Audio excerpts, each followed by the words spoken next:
I know you've told this story a few times before, but explain how a pigeon was involved in you getting into your first fight. I had all these birds one day that that just suddenly popped up in this living room of mine. So I told some friends of mine from another neighborhood, and they had brought some other guys from the neighborhood to steal the birds. And this one guy stole one of the birds.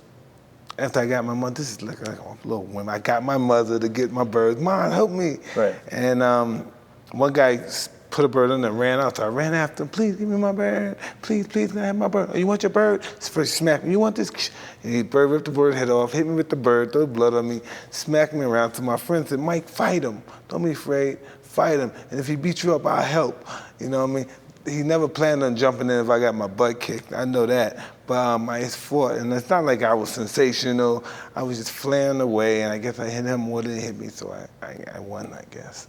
So I was talking to your wife, Kiki, about your passion for pigeons, and she was telling me about how you'll sit down on your chair in the garage with the headphones on and just watch. How relaxing do you find it? It's just, I don't know what to say. It's a part of my life. It's just like a guy that owns horses and watches his horses, or have cows, or dogs. It's just a part of your life. If you don't have them, like it's a bad season, the disease come by, wipe you all out. You wait a while, then you get more.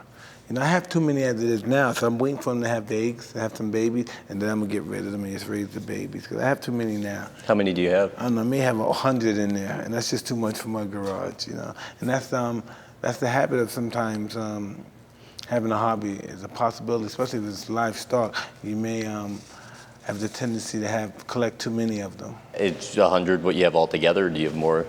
No, I have a few thousand in New York City. Okay, that's what I thought. Your wife says you can tell what their emotions actually are. It's just... How so? I don't know, it's just from trial and error. It's being around them since I was 9. It's just easy, just over and over repetition. They're like us. They do the same thing over and over. What do you like about them? It's just my first love ever, birds, flying pigeons. I'm just an animal freak.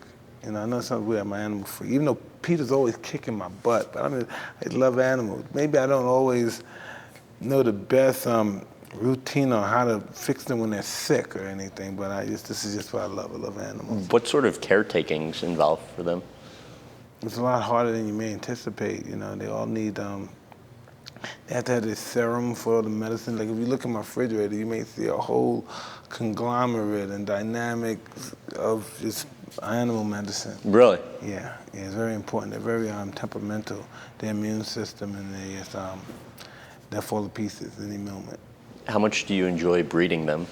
I like breeding them more than I like flying them. It's just a part of my life. I know it sounds so ridiculous for somebody to hear some grown man flying from No, it's interesting. birds.